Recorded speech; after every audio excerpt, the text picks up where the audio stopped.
One day, all the crabs disappeared. People searched in the seas, oceans, lakes, rivers, rainforests. Not a single live crab, only old shells. Crabs shed or molt several times during their life. Their body keeps growing, but their shell doesn't. So they throw off their old suit and hide. They sit there in silence until their new one grows. But why did every single crab molt on the same day? Where are they hiding? 6 months later, "Sweet," says an old fisherman, and pulls on his fishing rod. He's out on his boat catching fish in the Atlantic. The rod hasn't moved for an hour, but now it's latched onto something big. The fisherman pulls the rod with all his strength. Then the joy on his face turns to fear. A giant crab claw shoots out of the water and snips the fishing line. A second claw appears and crushes the boat in half with one pinch. Just then, a cargo ship sails by and scares the monster away. Some sailors pull the fisherman on deck, and he looks down overboard. A huge crab the size of a car is swimming around. Its claw shoots out again and grabs onto the ship's metal hull. The screeching of metal is insane. The captain signals full speed ahead, and with a jolt, the crab's colossal claw comes loose. The ship sails to the shore on a low and mysterious tide. There's a strange vibration on shore. The sand begins to sink in on itself and form funnels. Humongous crabs crawl out. There are hundreds, thousands of them, and they're all heading for the water. Panic strikes, and people scream and run inland. While they flee, some people video the madness. It goes viral. But they're not alone. People everywhere are coming face to face with these monsters. No one knows what's going on. Crabs dig burrows when they molt. Deep down in the sand, they're protected from predators and bad weather. This time, something weird happened. They hid way deeper than ever before, so they had more time to grow. For 6 months, they've been sitting and waiting for their new shell to grow. Now they're out, and they only want one thing: food. Most crabs eat fish, alive and not, snails, and even other crabs, anything that gets in their way. They love fights and are naturally aggressive. But now that they're massive, small shellfish and algae are just not enough. A big fish would be delicious, but they can't catch them because crabs don't swim well. But on land, they move pretty quickly. The big fish are safe, but what about the rest of us? One day later, thousands of eyes come out of the water, like 1,000 submarine periscopes. Crabs have excellent vision, and they can spot a potential meal from far away. Their eyes can distinguish between houses and moving objects, cars, and people. Thousands of pairs of sharp, snapping claws emerge from the water and head for the city. There's chaos on the street. Crabs are running around, cutting down electric poles, overturning cars, and smashing glass. Everyone rushes off the street and heads for a narrow alley. A crab cuts off their escape. It eyes its prey, but it looks like the alley's too narrow. Phew, the people are safe.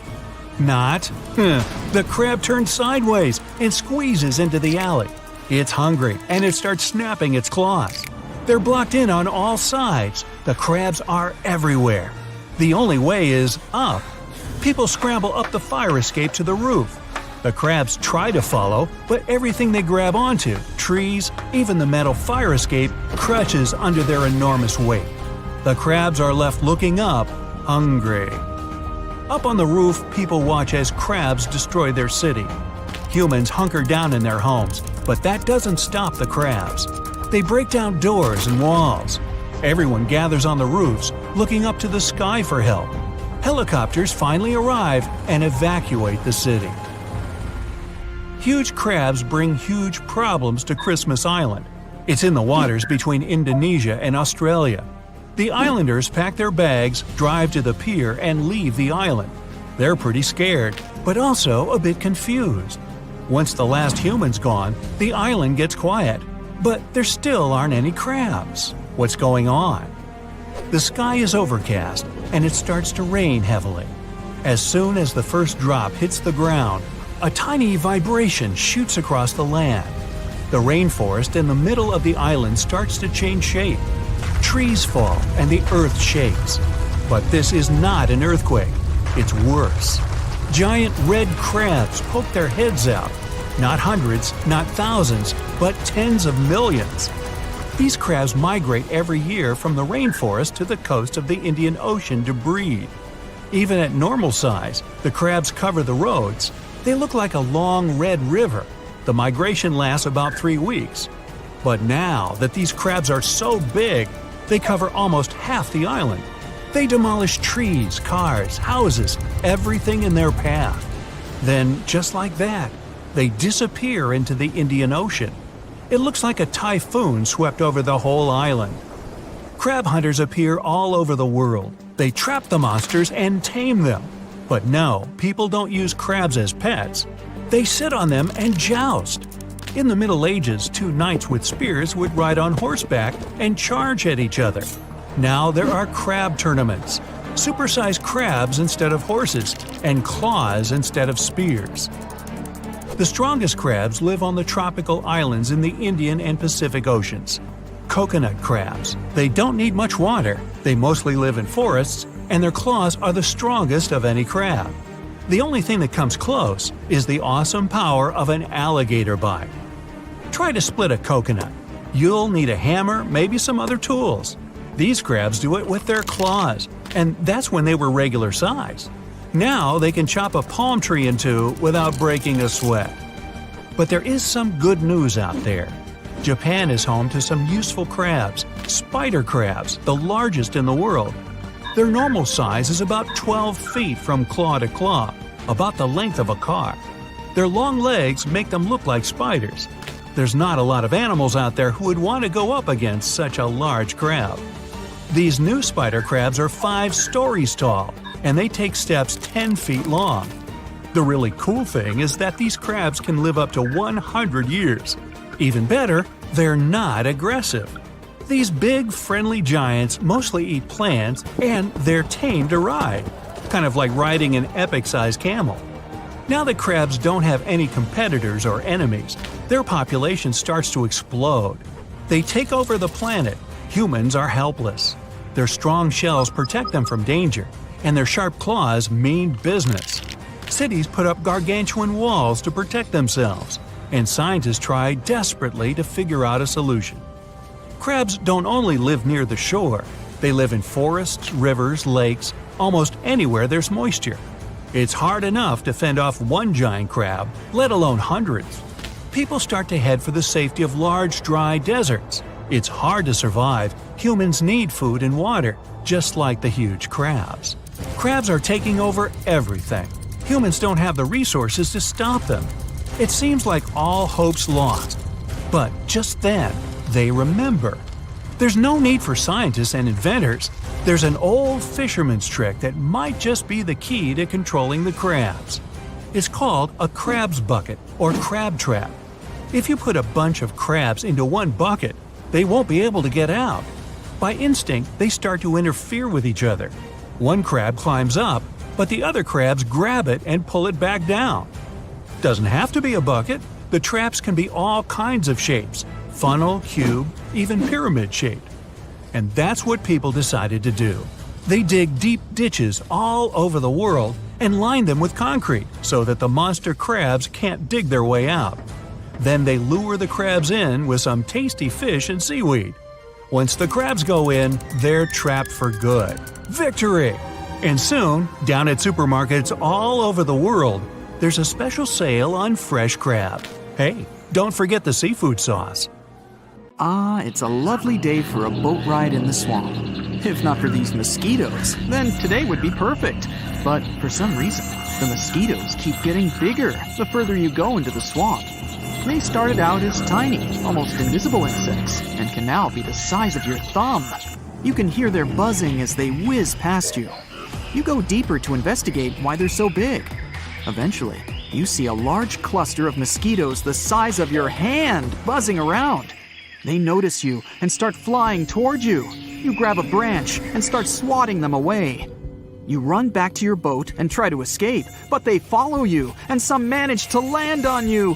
You swat them away, but more mosquitoes pop out of nowhere, the size of a basketball. You start your boat and speed your way back to the mainland. As you arrive, you see everyone running away in a frenzy, panicking because of the giant mosquitoes. Some of them are as big as a large dog. People are ducking under picnic tables, while some are running back to their cars and driving away. You get off the boat and run toward the closest grocery store, along with dozens of people. The employees lock up the gates, but the large glass panels show the mosquitoes multiplying. They're getting bigger and bigger until you can see one as big as a car zipping by. It's so strong that it landed on an empty car and crushed it. Everyone inside is ducking away out of fear. You try to calm everyone down and not make any noise. The mosquitoes are landing on the glass panel, blocking out the natural light. It's getting dark inside. Someone turns up the volume on the TV to the breaking news. Mosquitoes are flying rampant all across the continent, destroying natural resources and infiltrating cities. People are advised to stay indoors until further notice. The mosquitoes notice that there are people in the store, so they try to get in by force. A car-sized mosquito flies around in the sky, unaware of what's happening below. Everyone hears some noise coming from the back room. The employees realize they didn't lock the doors. A large mosquito enters and knocks down everything. Everyone runs around in a panic while throwing random stuff at it. Some people grab a fire extinguisher and spray it until it flies to the back room. Some employees lock the door and barricade it so that nothing can enter. Everyone waits nervously. The TV broadcasts some live coverage of how giant mosquitoes are flying everywhere. A helicopter is forced to land because the mosquitoes are flying around wildly in the skies. Everyone shudders when they hear the sound of more mosquitoes buzzing around near the back door. Hours pass, and more mosquitoes keep coming endlessly. There are no people outside, and much of the urban and landscape design in the park is destroyed or overrun by giant insects. Some people eat whatever is available, while some are sleeping.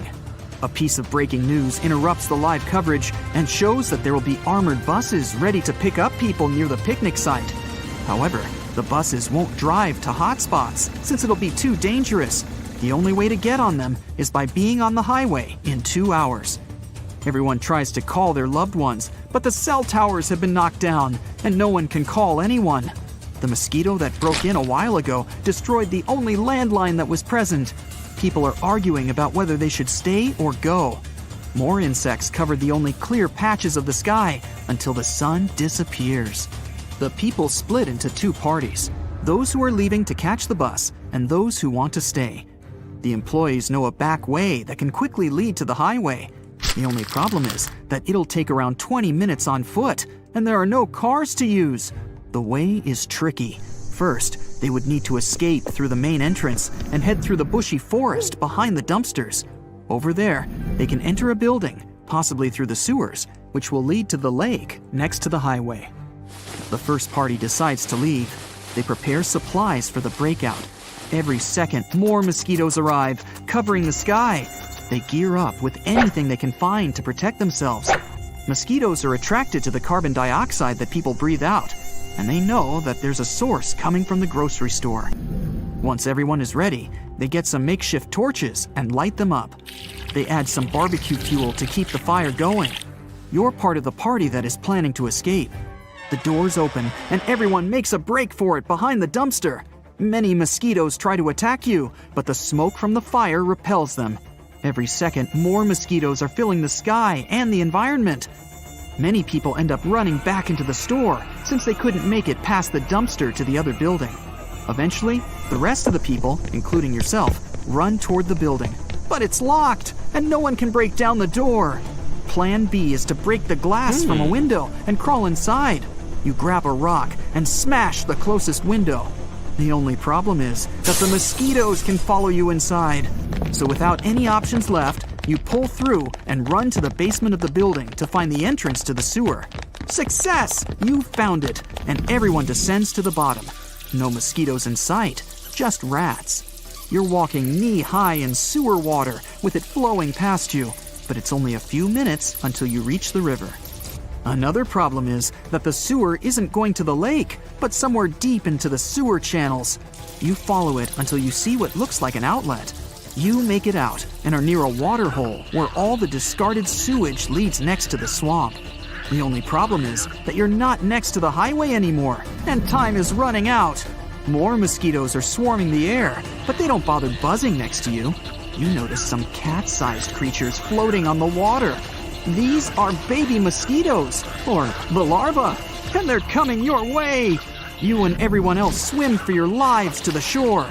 The giant alpha mosquito soars into the air and swoops down to try and grab someone, but it misses. Everyone makes it to the thick, swampy area where no giant mosquitoes can enter. Everyone covers themselves with branches to protect themselves. 15 minutes until the armored bus arrives. Since the mosquitoes can't enter, this will be the best place to hide until then. Darkness falls, and still no bus. It's been 3 hours, and nothing. The mosquitoes are still buzzing around, and everyone is getting uncomfortable under the thick bushes.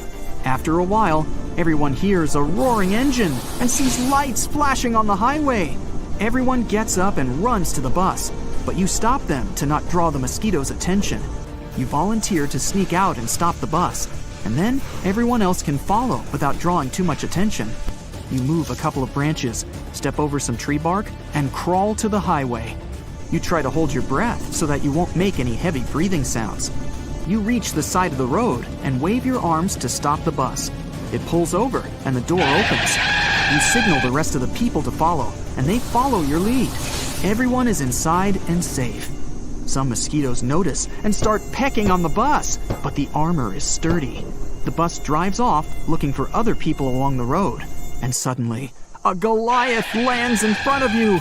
The bus stops and sees a mosquito the size of a Boeing 747. It looks straight at you. It gets ready to attack, but the bus speeds under its legs and drives off. The mosquito takes off and tries to catch the bus, but you enter a tunnel to the other side of the mountain. After a few minutes, you reach an open area with no trees or buildings. The bus is speeding while dodging obstacles along the way. Finally, you notice you are near the grocery store where you were held up. The bus opens the door for everyone inside to be taken to a safe zone. You hear from the aid workers that the whole world is being overrun by these giant creatures. As you drive along, you see a hybrid mosquito that has 2 heads and a scorpion's tail. It's as tall as the Statue of Liberty, and it's ready to attack. Whatever is causing these mosquitoes to grow abnormally is also making them into hybrids and mutants. And you thought it was going to be a good Monday. Day 1. A small but powerful tremor is shaking the city of Naples, Italy. The news networks are reporting on the event. The experts believe that Mount Vesuvius, the stratovolcano on the Gulf of Naples, will explode soon. But when? It's erupted many times in the past. In fact, that's how it got its shape. It's made of multiple layers of hardened lava, pumice, and ash. Vesuvius last erupted in 1944, but a major blast happened there nearly 2,000 years ago. It buried the Roman towns of Pompeii and Herculaneum and decimated the surrounding areas. Today, 3 million people live less than 20 miles from the volcano, and 600,000 live in the danger zone. Large eruptions happen every few thousand years, usually after long periods of calm. And the trouble is, Vesuvius is long overdue for its next one. This time, though, the volcano is being watched by the Vesuvius Observatory. It has seismic stations, special GPS arrays, and satellite-based radar to help it measure ground movement. They also have special equipment to test the chemicals found in the gases coming from the volcano. All of this helps the experts work out whether it's about to go off. But will it? Right now, the magma is more than 6 miles from the surface. Things seemed safe yesterday, but now they're about to take a turn for the worse. Day 3. Another tremor comes in measuring 3 on the Richter scale. All the equipment that's installed near the volcano is now going off. The magma is pushing upwards. It's not at the surface yet, but Vesuvius is definitely restless. 2 more tremors follow in the afternoon. They don't feel like regular earthquakes, and geologists can see the difference in their seismographs. Volcanic quakes register about 4 to 5 less on the Richter scale. Now, the experts are sure it's just a matter of days or weeks until the volcano erupts. Some volcanoes can be restless for months or even years before they go off. But that's not how it goes with Vesuvius. Day 4. The ground starts to crack open, as if a giant creature is trapped in the Earth's crust and is trying to desperately get out for some air. Steam escapes from the little cracks in the soil. Certain areas are hotter than others. If you went there, it would feel like you walked straight into an oven, and it would be hard to breathe.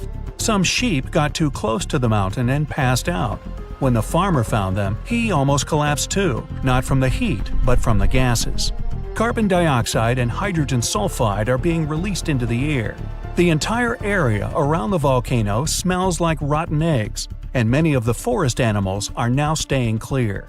The nearby trees have been absorbing these gases from the soil for days on end now, and they're starting to turn brown. The carbon dioxide levels in the area are skyrocketing, and all the detectors are beeping constantly. Day 6. The tremors are getting more frequent. Experts at the Vesuvius Observatory monitoring the volcano say the quakes are coming from the magma that's being pushed upwards. A few hours later, the national emergency alert goes out. Thousands of local people have around 15 days before the volcano erupts, and they need to evacuate their homes. The 600,000 people in the danger zone start to pack their suitcases and leave in cars and trucks. There's chaos everywhere. But in all that disorder, some people are standing still. They look around, trying to understand what's really going on. A few of them are taking photos of their homes. Others are streaming all the confusion on social media. But the senior citizens are just standing outside, looking at their houses one last time. They hope this is all just a false alarm. It's happened before, but who really knows? Day 7. It was a sleepless night. Plenty of the locals have already left. Some good people from other towns drive to the area to help the residents evacuate faster. There's a massive traffic jam, but everyone expected it. This is why the evacuation started early. Ferries, trains, and buses have canceled their services to help the evacuees. They're all working on a tight schedule to make sure everyone gets out safe without any delays.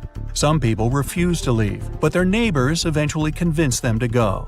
It will take 7 days to evacuate everyone, and these people will spread out to other areas of the country, not just to the nearby safe regions. Day 10. More than half of the residents have now left the red zone. After the chaos, there's now silence, and it's interrupted by the eerie sounds of the tremors. Animals are being evacuated too. Many people are now trying to save as many animals from the forest as they can find. Day 16. All 25 of the towns that were at risk have now been evacuated. The red zone is empty. But the tremors are getting stronger, as the volcano is a pressure cooker ready to explode. White smoke rises from the large opening on the mountaintop and the vents on the side. The molten rock moves toward the surface, and the pressurized gases form bubbles, just like the ones you see when you boil food. Suddenly, there are some loud booms, and then an explosion. It's loud enough to be heard thousands of miles away, and the shockwave is felt throughout Italy. Volcanic rock is thrown up into the air. A thick black mushroom cloud forms and expands into the sky. The birds abandon their nests and fly away in huge flocks. The red-hot lava is now spewing out of the volcano like a fountain. As it flows downward, it obliterates everything in its path. Then there's a volcanic landslide. Part of the cone-shaped mountain falls off, and millions of tons of soil and rock break loose from the volcano's side and tumble down. The lava spreads on the slopes, and it slowly slides down into the forest and the farmlands. The plume of ash, pumice, and other kinds of rock has risen so high into the sky that people can see it from Rome. Then the tower of debris starts falling back to Earth. First comes the ash, then chunks of rock. The ash in the atmosphere is so dense that it's hard to breathe. The lava slowly spreads across the area and pulls down all the trees. All the nearby towns are shrouded in darkness and smoke. Buildings collapse, and all around there's a mixture of heated, poisonous gas and rock moving faster than a car. Other rocks and more volcanic ash fall miles away from the volcano, hitting cars and destroying roofs. The sky is completely black as the lava keeps on coming. Slowly, all the nearby towns are submerged beneath the molten rock. Some of the lava even reaches the sea. Gigantic white steam covers the shore where it falls in, and the magma turns black. Now, a weird neon blue fire appears on the slopes of Vesuvius. This is caused by burning sulfuric gases. They're escaping at high pressure from the cracks in the volcano's surface. When they come into contact with the air, they ignite. These blue flames can reach 16 feet into the air.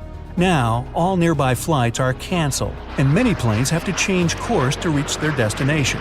Ever since the national alert, no planes have been allowed to fly over the volcano. The clouds of volcanic ash can damage jet engines and other plane components.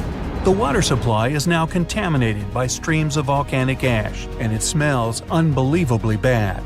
In just a short amount of time, all that magma has made entire towns vanish. Only the roofs of taller buildings can be seen. After the big and explosive eruption, there are some smaller and quieter ones. At this stage, nobody knows if the volcano has stopped erupting yet, and absolutely no one can go anywhere near the area. 10 years later. Most parts of the red zone are now hidden under hardened but still warm lava, including the ancient site of Pompeii. Some people have started to forget about what happened. Others have begun their new lives elsewhere, and some don't even want to think about what happened to their old homes. But several of them are counting the days until they can go back. 100 years later. You're walking in what appears to be a wasteland of volcanic ash. You suddenly realize that you're standing on top of your great-grandparents' town. Everything is now submerged under a thick carpet of solidified lava. But below it all, just about everything is still intact, completely frozen in time. Millions of years ago, there were seas and oceans where deserts are today. What if it all comes back? Water instead of sand, where deserts used to be. Life on the planet would change completely. Sand can act like a liquid if a strong enough airflow makes it rise from below. The air reduces friction between sand particles, making more space. The particles begin to move freely, as if they're in a liquid. If a huge vent suddenly opened under the Earth's crust, blowing air from beneath, then perhaps the entire landscape would begin to sink, like being in quicksand. Such monuments as the Egyptian pyramids or the Sphinx would sink under the ground. Huge cities built on sand would disappear. The Sahara Desert would resemble one bubbling cauldron. Camel caravans would simply fall down. But don't worry, the animals wouldn't get hurt. Liquid sand is filled with oxygen, so they'd be able to swim in it. But what if sand turned into water instead of just a liquid version of itself? If this happened quickly and unexpectedly, then disasters would occur on all the beaches of the world. Imagine you're sunbathing on an air mattress on a sandy beach of a seaside resort. You're wearing sunglasses, the sea waves are tickling your heels, gulls are squawking overhead, and you have iced tea in your hands. A perfect holiday. But then, you feel your mattress moving. A wave hits you. You take off your glasses and find yourself in the middle of the sea. The entire beach has turned into water. It reaches way up to the road where cars drive and houses stand. You help people who were sunbathing nearby to climb on the mattress. You swim to the new shore, head home, turn on the TV, and see this is happening all over the world. Hundreds of thousands of beaches are flooded. Water overflows city streets and houses. People are scared. Some leave their homes, while others take surfboards and ride the waves. And while part of the world is trying to cope with a global flood of sandy shores, a fifth ocean is being formed at the same time. You get on a plane and fly over the largest sandy desert on the planet. The area of the Sahara Desert is 3.5 million square miles. This is almost the area of the entire USA. Billions of tons of sand turned into water in an instant. And all this water starts to spill over. Animals living in the sand, such as jerboa, scorpions, cobras, and many others, disappear from the face of the planet. The nearest countries are devastated by the flood. The new ocean connects to the Mediterranean, Red, and Tyrrhenian seas. The water level in the world's oceans is rising so much that most island countries have to evacuate to continents. In coastal cities, people sit in cafes and enjoy life. Some are sunbathing, while others try to escape from the heat in the shade. Suddenly, the wind rises and a shadow appears on the ground. People look at it, puzzled, and it keeps growing. Everyone looks up and sees that a huge tsunami is approaching the shore. Desert countries have it even worse. They're flooded at once and turn into many small divided islands, and huge waves will hit the shores of port towns for a long time. The hottest places on the planet have become wet. Hot sands turned into almost boiling water. It quickly evaporates and forms huge rain clouds. Thanks to high humidity, the air pressure changes and strong winds begin to blow. They drive clouds all over the planet. Long rains begin all over the world, drenching everything. Water mixes with the world's oceans and cools down. The hottest places in the world are getting colder. With temperatures changing, tornadoes and hurricanes form in different parts of the world and ravage the planet. The face of the whole Earth is warping.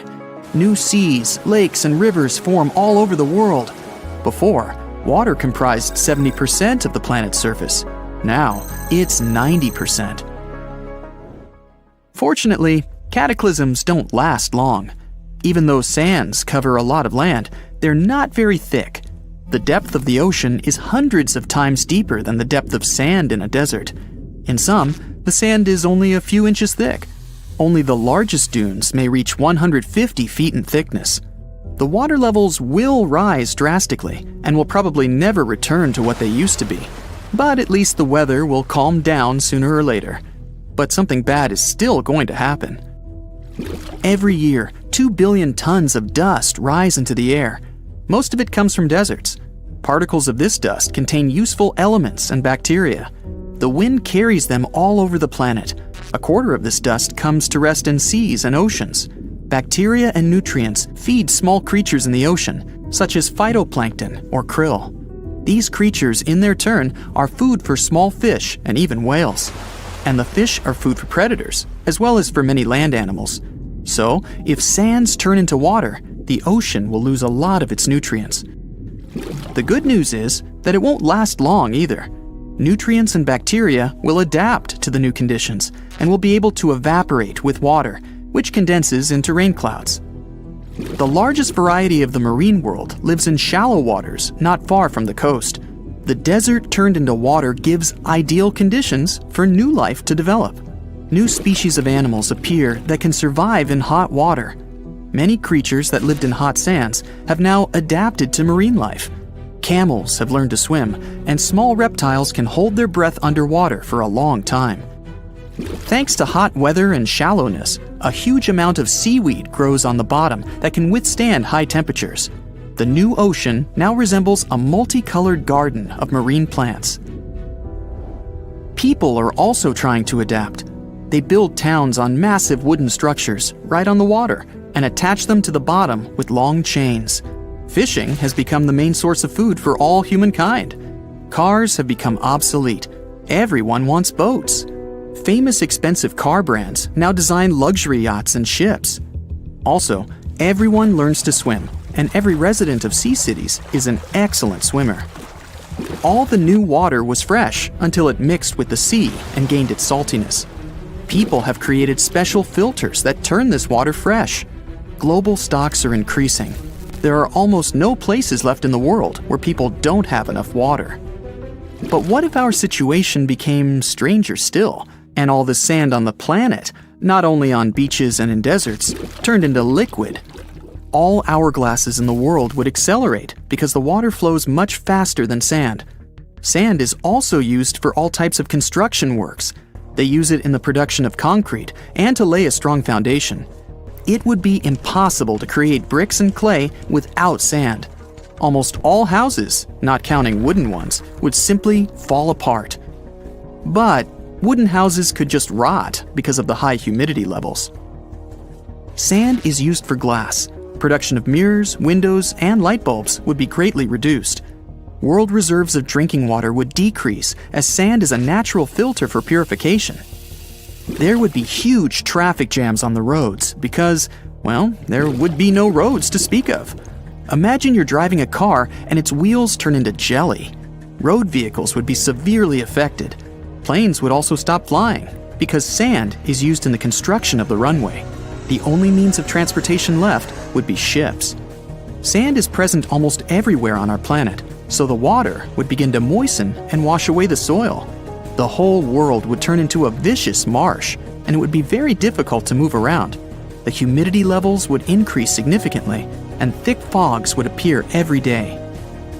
A huge number of scolopendras, salamanders, frogs, and other creatures that love humidity would take over the planet.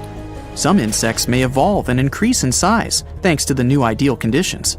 And people, if they survive at all, might grow scales to better transfer moisture. The Earth would look like a planet from a sci-fi movie. But fortunately, this isn't going to ever happen. It's dark, and you can't see anything. There's slime all over. The ground is soft and moving. You try to find your way around by feeling the moving walls around you. After a while, you hear some painful screams in the distance. You call out for help, but no one responds. You're a captain of a ship, and you are just consumed by the mighty Kraken. You keep tumbling over, not knowing if you're even going in the right direction. The screams get louder and louder. It's only a matter of time before you see someone. As you make your next step, a large piece of wood swooshes past you, almost knocking you down. That piece of wood was from the ship that the Kraken had swallowed. It had also swallowed the entire crew alive, so they must be somewhere inside the beast's belly. You keep following the screams. They lead you down another path that looks like an esophagus. You grab a piece of wood and slide down the slimy insides. It's dark, so you rip out a piece of cloth from your shirt and wrap it around a large plank, setting it on fire. This makeshift torch allows you to see where you're going in proper detail. You can see the large veins pumping inside. Each vein can fit more than 3 people through it. After a while, you start seeing more debris from your ship, including the treasures you had discovered and kept in the bottom. But now, those huge piles of gold are worthless since you're out looking for your crewmates in this dark, smelly interior. You reach a point where there seems to be multiple tunnels around, each leading to a different point. You know it's impossible to climb back out from the mouth, so going deeper is the only solution. You decide to go with your gut and slide down the smallest tunnel, which is covered in slime and other liquids. You snuff out your torch and tuck it away to use it again later. You slip through and get stuck for a while. The Kraken is still swimming, but seems to be taking a break and stops.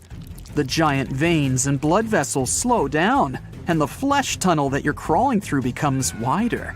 Before you know it, you are plummeting down the large shaft until you reach a liquid pool. The second you splash in it, you start to feel the acid burning through your clothes. You're in one of the Kraken's stomachs. You take off your shirt and paddle on a plank, rowing yourself across the acidic lake. You can see more broken pieces of your ship scattered around. Out of nowhere, the Kraken springs into action and starts swimming rapidly. You don't have a choice but to hold on to the plank and keep yourself afloat without any acid going into your eyes. You shut them. Now, you're tossed further down the stomach where the digestion is happening. Over here, the acid is even stronger and melts anything that's in it. The smell is atrocious, and you can't find your way to leave. But in the distance, you see some of your crew members stranded in the middle of a small stomach island. You see some sharks still swimming around that haven't been digested yet. There's nothing you can do at the moment but try to get through and make it to your crew members. You get on another piece of wood and row yourself toward them. This time, the stomach acid is melting the wood away. Luckily, someone from your crew tosses you another plank, so you hop onto it and row your way to them. You climb ashore. Everyone is happy to see you. You try to figure out a way out, but the exits are covered in acid. More water seeps in along with plenty of marine animals. The acid levels are rising, and everyone huddles together. After a while, the Kraken swallows a large humpback whale that's thrashing around the acidic water. It's making the Kraken upset, so it starts moving, tossing everyone around. You, along with many others, land on the whale and hold on to it tight. It seems like the Kraken wants to expunge the whale out somehow. The inner walls of the stomach contract until it shrinks enough to let the whale out. You and your crew members are still holding on to the whale, but it's not easy. Finally, the Kraken spits out the whale and swims off to the bottom of the ocean. The new challenge is to swim to the surface to breathe. The whale pushes you and everyone else up. Without it, no one would have made it to the surface to catch some oxygen. You don't know where you are. Some of your crewmates grab onto some loose pieces of your ship to stay afloat. You swim to one and climb aboard. The sun is starting to set. There's nothing in sight. The crew is feeling cold and hungry. Worst of all, it's feeding time for the sharks. Everyone climbs up on their planks to stay out of the water. Before you know it, shark fins start to pop up from every corner. There's nothing to do except survive the night. The next day arrives. No one has managed to get any sleep. Everyone decides to fix all the planks together and row towards the sun. While other people debate another direction, the whole crew listens to your final word. The sun is scorching and everyone's energy is low. There's no fresh water to drink. No one can catch fish for eating. There's still the ever-looming threat of sharks and the Kraken. One of your crew members spots something in the distance, which appears to be an island. Everyone cheers and hugs each other and paddles their way there. After a few hours, you reach the island and stuff your hands in the sand. Someone is running around, while others embrace the sand and palm trees. But for some reason, something seems off. Some birds are flying around. They aren't scared of you. Everyone moves to the center of the island to discover if anyone has been here before. A small campfire sits in the middle of the island, but there are no signs of people anywhere. This island's too small to have any residents. There seems to be no sign of anyone who has ever visited it, besides the campfire. After a while, the island starts moving. Everyone climbs a tree, and water covers the island. In the distance, you see a large figure emerge from the water and turn towards you. It's a giant sea turtle. You were on the back of a giant sea turtle this whole time. It moves gracefully across the water and stops after a couple of hours. The crew members build some huts and start a fire to cook some food and sleep comfortably. You look out in the distance and at the night sky with the stars populating the horizon. You climb the highest tree to get some rest and peace. Far away, you see the Kraken swimming around and getting closer to the turtle. But compared to it, the Kraken is only the size of a shoe compared to a person. The next day, you tread around and discover the rest of the Turtleback Island. Some unique animals you've never seen before are living here. Some of the most exotic birds are flying around, and the animals don't seem to take you as a threat. You reach the top of the mountain covered with trees and vines to get a good look at the island. You have a panoramic view of everything and discover that there's a huge hole in the ground right below you. And you see what appears to be digging tools left by other explorers. You gather your crew and rush to the hole. You have to make your way through vines and climb over some challenging terrain to reach there. The main question is, where does this hole go if the bottom of this island is a giant turtle shell? You step on the site and see many abandoned tools and plans. You pick up a map and see that there is an X marking for treasures beyond anyone's imagination. You gather your crew. Everyone picks up some of the equipment. Another scary question is, why did they abandon this equipment? You study the plans. They state all the steps except the final one, which no one seems to have figured out. After a while, you descend the hole and make your way towards the bottom. But what you discover is even more shocking than what you expected. And you'll have to find out what it is next time. Behold the distant future. Yep, humans have successfully colonized Mars and the Moon. Problems with overpopulation and hunger on Earth are solved. But soon, a new threat looms over our planets, and the Moon. Anyway, scientists have figured out that in 150 years, the sun will explode and destroy our entire solar system. Bummer. There's enough time to build a fleet of huge spaceships and evacuate everyone. But it's not enough time to come up with some sort of sci-fi space jump. It's been a long time since people found a new, potentially livable planet, and the nearest one's a several million years ride away. There's no other choice. Humankind is evacuated into gargantuan spaceships, and the infinitely long voyage begins. A few decades pass. We leave the solar system and watch our sun explode. A huge flash and that's it. There's no more light. Just small, faraway stars and the infinite black depths of space. All ships are on a synced autopilot that won't go off course no matter what. Even if everyone on board were to disappear, the ship would still arrive at its destination. So, the upside, humans will survive for millions more years. The downside? Because of all of that time spent on space transports, will look different, totally different. Ships arriving to the new planet will be populated with shapeless, pulsating biomasses sitting inside metal exoskeletons. Here's how it happens. Bones in space get weaker, so do muscles. There's no gravity, so your body's not under any sort of pressure to keep it running properly. Astronauts on the International Space Station do a lot of exercise to stop their muscles from withering away. Back to the story. There are gyms and special machines that recreate gravity on every space transport. But to save energy, they're only plugged in a couple of hours per day. Unfortunately, no matter how hard people exercise, in space it just won't be enough. After the first 100 years, human bones have become so brittle that anything remotely physical can lead to injury. After another 100 years, people lose the ability to stand up on their two legs. But it's not only because of weak bones. After all those years in zero gravity, the human body's already changed a lot. A big problem is that people lose their sense of balance.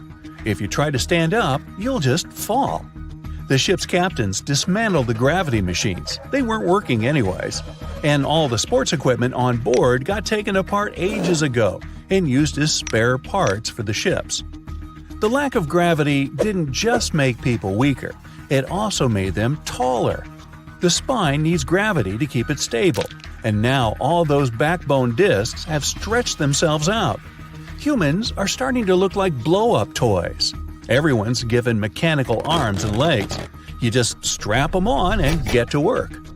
Servicing the engine, cleaning out the bedrooms, throwing trash out into space, lifting anything. Not happening without those mechanical arms and legs.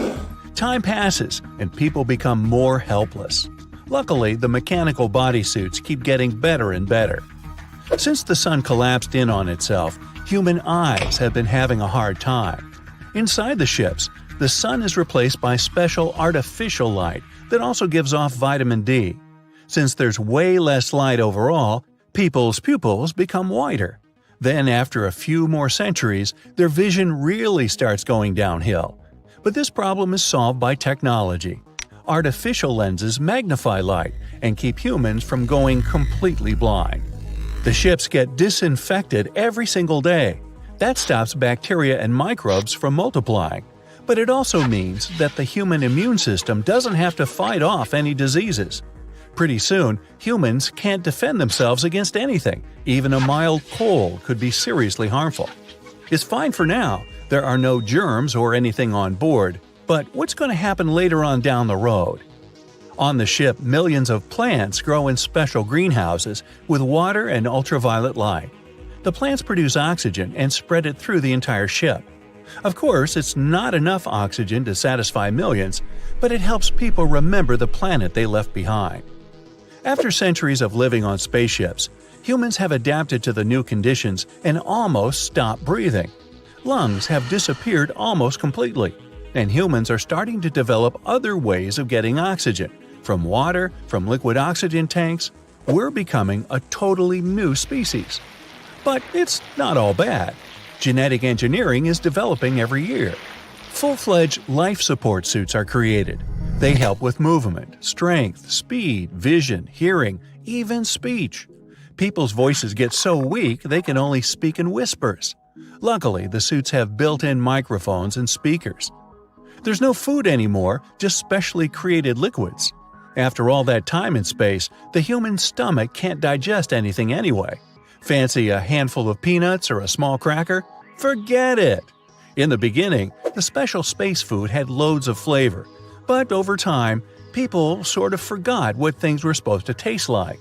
Eventually, they stopped adding in flavorings, and because of this new tasteless food, tongue receptors stopped working. Soon, people lost all sense of taste. For some people, this life seems unbearable, but they have a choice. They can just slide on into a cryogenic capsule for millions of years. Then it's just a matter of a quick defrost when the ships finally arrive. But it's seriously risky to be frozen for such a long time. There's no guarantee that the ships won't crash into a huge meteorite, or worse. People start to take a different approach.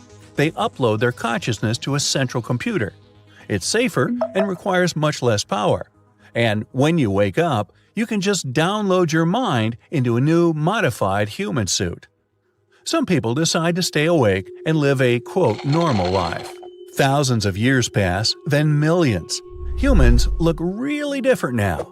All their limbs are now artificial, and the exoskeletons they wear are controlled by mind power. With each passing millennium, arms, neck, legs, and spines, they become smaller and smaller. Brittle bones soon dissolve into nothingness. Eyes, nose, and mouths disappear. The brain isn't protected by a skull anymore, it's just surrounded by soft skin. Only consciousness remains. Nowadays, a human is a powerful high-tech robot ruled over by a small pulsating bag filled with a brain. It's been a few million years since humans left Earth. All the ship's inhabitants have already forgotten that their species was born on a planet with gravity. The history of life on Earth has become a myth, an ancient legend. Most people believe that these ships are their true homes, always have been. That's why, when humans finally reach their destination, no one's that eager to get off and have a walk around. Life on a new, unknown planet seems like a huge pain in the spacesuit. Gravity, air, bacteria, germs – it takes several thousand years of evolution for humanity to get used to these new conditions. Luckily, humans have a secret weapon – technology. At this point, all humans are downloaded from the central computer into new robot suits. People face a choice – get off the ship and make this planet their new home, or stay and live on the ships. Those that stay on the ships set off into the expanses of space to explore the galaxy and discover new worlds. Those who decide to stay on the new planet have to adapt to the new conditions. It's pretty different from Earth. There's a different air density, different weather patterns, and strange new chemical elements. It will take another million years before these robo-brain sacs take on a new shape. One day, these distant human descendants will want to research their origins. They'll invent a ship that can jump through space and time. The research will lead them to the distant past, to the small planet Earth, to now. This might sound crazy, but just imagine that tomorrow someone lands in your backyard and they're your descendants from the future. Those passengers who stayed on the ships will probably find new planets and maybe decide to stay on some of them. Their bodies will change and adapt too. So, in billions of years, the universe will be inhabited by different amazing creatures that all have something in common. They were all humans once.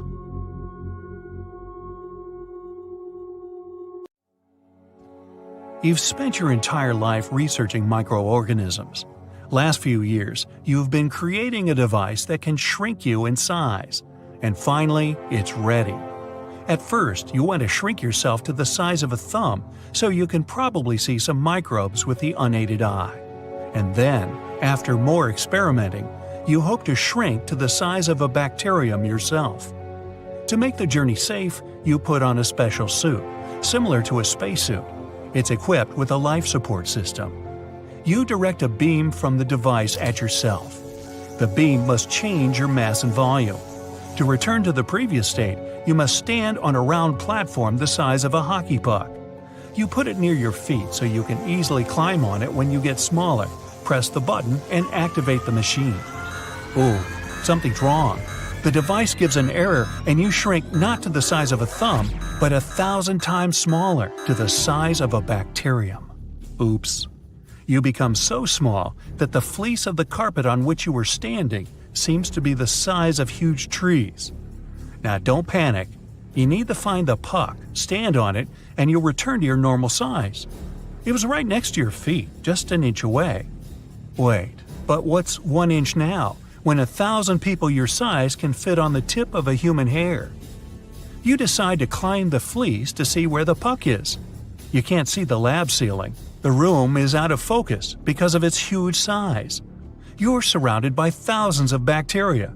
They're so different in sizes and colors, but you can identify 3 main forms. Round bacteria that looks like spheres are cocci. They can merge with each other and increase in size. Cylindrical, capsule-shaped bacteria, looking like sausages or bananas, these are bacilli. And spirobacteria are called spirilla. At the end of their body, they have a hair-like cilium. Bacteria are essential for our planet. They help to produce oxygen and absorb carbon dioxide. They purify the water and air, digest the food inside our stomachs, and improve our immune system. They're crawling on the ground all over the carpet. You start climbing the fleece. On your way, you meet cocci that look like huge potatoes, spirilla similar to spaghetti. After a few hours, you finally reach the top of the carpet. For you, it was a long time, but in reality, just a couple of minutes have passed. The smaller you are, the slower the time's going. Do you remember how difficult it is to swat a fly? That's because it sees your movements in slow motion. So, looking around, you see an endless forest of fleece. In the distance, you can see the silhouette of a big mountain with a flat top. It seems bigger than Everest to you. Great, now you need to get there alive. Suddenly, a huge bacterium attacks you from below. It's several bacilli joined together. They look like a bunch of sausages. To escape, you jump down. You weigh so little that falling from any height is safe. You run through the dense forest. You notice that almost all bacteria are going at you. Most of them eat organic material, such as glucose or carbohydrates. And right now, hey, lucky you, you're the biggest source of carbs. Smaller microbes stick to your legs, arms, and face. You shake them off and fall. Several bacilli joined together are approaching, but then a round object with spikes the size of a football crashes into them. You see a lot of these balls and realize they're viruses. Microorganisms that can't live apart from bacteria. To reproduce, they must infect a living being. The viruses have entered the bacterium. Other bacteria that chased you are attacked too. You see a gigantic bacterium that looks like a passenger Boeing without wings. It's a type of cocci, several big balls attached to each other and about to eat you. You see a small prickly football getting inside its body. The bacterium shivers and freezes.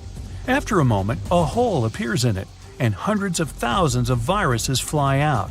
They're everywhere and looking for a new host. Prickly balls fly towards you at high speed. You grab a piece of lint and swing it like a baseball bat. You fight off the viruses one by one. Your bat breaks and you run away. It seems that you're safe now. You're entering a huge field. There's nothing here but bacteria. You realize this is a small spot on the carpet that you accidentally burned a few months ago.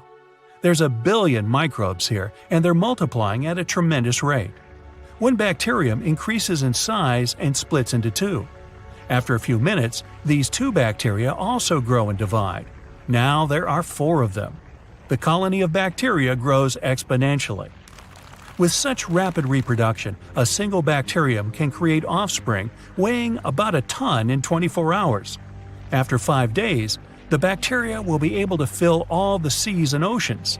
Fortunately, the speed with which they divide is equal to the speed of their destruction.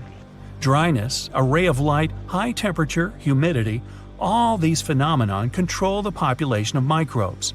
Under ideal conditions, the bacteria could take over the whole world. You make your way through a field of microorganisms. Large bacteria consume small ones. They multiply and are being destroyed. It's a boiling sea of life. You feel your foot is stuck. You stepped on something sticky. Right underneath, a large spherical bacterium crawls out of the ground. It's connected with other bacteria and hasn't gotten a certain form. It looks like formless pulsing biomass. The thing is clinging to your body, wrapping you. It feels like you're being absorbed by warm jelly. The bacterium compresses your chest. It's hard to breathe and move. At this moment, something that looks like a metal screw smashes into the bacterium. A large diamond bursts in next. After that, several thin, smooth legs looking like curved needles get inside too. All these details unite and transform into a strange creature inside the microbe. A diamond is attached to one end of the screw, and the needle legs cling down. Several dozen of these break into the jelly's body. They connect together and form an army of robots. All these creatures break out from a small hole in the bacterium and tear the microbe to pieces. You escape and find yourself in chaos. The little robot with a diamond for a head is called a bacteriophage. Despite their appearance, they're created by nature, not artificially. The goal of bacteriophages is to attack and destroy bacteria from within. That's how they reproduce. These creatures are all around us everywhere and control the population of microorganisms.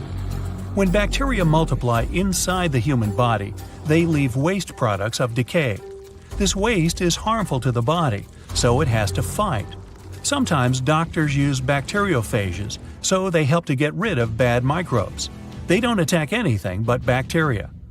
And now you see hundreds of billions of bacteriophages destroying billions of bacteria. The walking diamonds jump on the bacterium, plunging their heads into it, and release the genetic code, separate parts that assemble in new bacteriophages. You continue on your way and take a few diamonds with you just in case. The road is long, but after a few weeks, you finally manage to reach the puck. In the normal flow of time, it's been an hour. You're exhausted, and there's still a whipping to the top. The puck is so high that you can't see the top of it. You can't sleep because you might wake up inside some microbe. There are still a lot of bacteriophages around, but you don't want to take any chances. A deafening crash shakes the air. It's like an airplane turbine is running right next to your ear. You're looking up. A creature the size of a city lands on the carpet from the sky. It flaps its wings and makes this noise. The wings create a hurricane. You grab the fleece to keep yourself from being blown away. The creature smells bad. One of its legs resembles a large skyscraper. You realize it's a fly. Here's your chance to get to the puck. Big orange eyes divided into thousands of segments look like two planets. You climb on the tip of the fly's leg. The insect takes off and you hold on tight. The carpet is moving further and further away. From up here, you can see the top of the puck. It's so wide that you can't see the round edge. You let go of the fly and fall. In the air, you run into millions of bacteria. Finally, you land on the solid puck surface. The device activates, and you return to your normal size. You are, indeed, one lucky bug. Is that Earth you can see at a distance? Right. Just look at it, floating in space, hanging out with its planet buddies. You spot orange-red Mars and Jupiter with its asteroid belt. Even tiny Pluto is there. All these planets keep their distance from each other, moving along in their own orbits. They're not very social, you see, but that's a good thing. It would cause nothing but trouble if they started to bump into each other. But even though there are others, Earth is the only planet we know that has life. And we've even figured out why. It's because it was lucky enough to appear in the best spot in our solar system, in the Goldilocks zone. Scientists say the key ingredient for life is water. But, well, there's water on Mercury. This planet has deposits of water ice at its south and north poles, but only because those places never see the light. Everywhere else, water simply evaporates from the surface of the planet. Mercury is way too close to the sun. Pluto has some water too. Astronomers even think the dwarf planet might be up to 30% water. but it's frozen. Unlike Mercury, Pluto's too far away from the sun, which is why all its water is in the form of ice. But Earth hovers in a perfect spot called the habitable zone. It has the right temperature for the water to remain liquid and for all forms of life to flourish. But what if Earth was the only planet in the solar system? No Mars, no Jupiter, no Mercury, no Venus. Things might have turned out a little different than what we're used to. Remember that massive asteroid that hit the Earth around 66 million years ago? Well, without Jupiter and its asteroid belt, our planet would be constantly hit by meteorites and asteroids, and some of them would be just as big as the one that caused all that sorrow to the dinosaurs. These rocky fellas would be roaming around in space with no one and nothing to stop them. And if Earth was the only planet out there, it would also be their only target. But that's not all. Look at all this huge space Earth would have all to itself. It means our planet would have an opportunity to travel a bit. It could even choose to leave the Goldilocks zone. But then, would life on the planet still be the same? So let's say Earth started drifting away from the sun. Then, it'd soon get too cold on the planet. Picture a place where the sun doesn't shine anymore. Dark, cold, covered in ice and snow all year round. That would be our Earth if it traveled further from the sun. If this happened, our cities would start to look very different. Right now, Earth is full of life. Come to any park and you'll see green trees and grass everywhere. There will be people walking, sitting on the benches, enjoying the sun. You'll definitely spot someone playing soccer or frisbee. On the park's lawns, there will be people resting on their blankets, soaking up the sun. A few people will be reading their books, looking relaxed and happy. Back in space, you see Earth again. The planet is still in its favorite spot. That's why life is so beautiful down there. But wait, is it moving? Our planet is definitely further from the sun now. Has it changed things for Earth? It actually looks a bit bluer now. Down there, famous golden California is not so golden anymore. It's gloomy and dark, much like all other places on Earth. New York is covered in ice. Even in the hottest places, the temperatures are now below freezing, including tropical destinations like the Bahamas. After a while, liquid water turns into ice. The oceans now look like giant skating rinks, except there's no one to skate there since the planet has become way too cold to support life. Okay, then what if, instead of drifting further away from the sun, Earth moved closer, with people still aboard? Whoa, the temperatures here are crazy, too hot to handle. The climate would be getting hotter and hotter. Natural disasters would start to occur more often. Hurricanes and floods would be a common thing on Earth now. And pretty soon, the planet would get too hot for people to handle. Particles from the sun would become a serious threat. The atmosphere would be struggling to protect Earth from solar radiation, but this shield would be growing weaker. Liquid water would be nowhere to be found anymore, maybe only in underground deposits. Earth would look a bit like Mars, all rocky and barren. The Mississippi River would dry up and leave behind a huge canyon. All the oceans would be gone too. At the moment, the Mariana Trench is the deepest known place on Earth.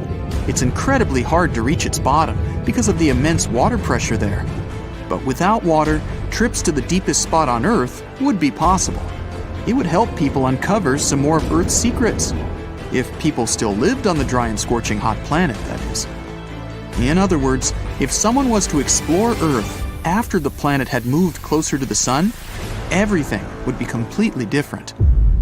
But what if Earth didn't move at all and everything remained the same? The only difference, there would be no other planets around us. It would change the way people explore space. Sure, there would still be navigation, communication, and weather satellites, and maybe space telescopes. But there wouldn't be any other space objects close enough for people to send missions there. This would affect the future too. If people had no desire or opportunity to go to space, they would invest in their home planet. they would build sky cities instead of looking for other planets to colonize. These days, if you get a state-of-the-art telescope, you'll see distant stars and other planets. The better the telescope, the more detail there is for you to see. But with no other planets out there, the picture of space wouldn't be so exciting. Stars would still be visible, and you might even spot a meteorite or two. And you'd definitely see the moon. But that's about it. Space agencies would mostly be focused on keeping Earth secure, mainly because asteroids would become frequent visitors. To protect the planet, scientists would have to figure out ways to get rid of them. Like a massive laser beam. When turned on, it could go all the way to the moon and even further. Instead of building rockets to explore space, SpaceX and NASA would be in the asteroid clearing business. People wouldn't even think of trying to contact other civilizations.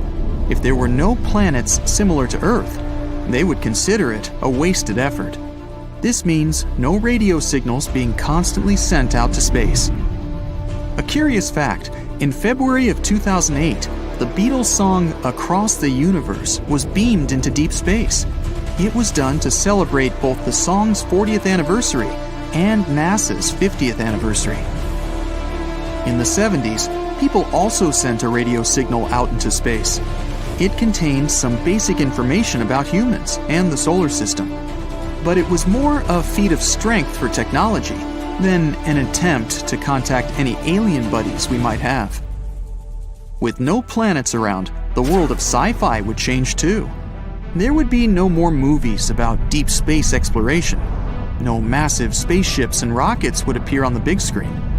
And since there would be no expeditions to other planets, no rovers would be sent to space to look for signs of life and explore new worlds, like what the rovers on Mars are doing right now.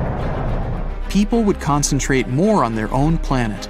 For example, they would begin to explore its insides. New technologies would allow us to dig much, much deeper, all the way through Earth's crust and further. And doesn't a trip to the planet's core sound exciting? Instead of astronauts, there would be explorers of the deep underground. New drilling technologies would be invented to make the digging process more effective. There would be new types of vehicles. They would be created to drill and protect explorers from the enormous underground pressure. While exploring the world under the planet's surface, people would likely find absolutely new life forms. Those would be mysterious creatures that evolved to survive in the dark, in extreme temperatures, and with barely any food. It certainly helped people understand more about their home planet. So, another crazy thing happened to me recently. It was a Sunday morning, and I fried eggs for breakfast. But something was definitely wrong. I wasn't sure if it was the eggs or me, though. Now, you've tried fried eggs, right? They normally taste like, eggs. But that time, along with the eggs, I could also taste lemon, vanilla yogurt, and even some paper. And it's not as good as you might think. Yogurt tastes nice by itself, but together with eggs, it's gross. Whatever was the reason, I decided I'd be okay with just a tea for that day. But as soon as I tried it, I spat it out. What is that? Did I put a spoonful of black pepper there? I needed some water ASAP.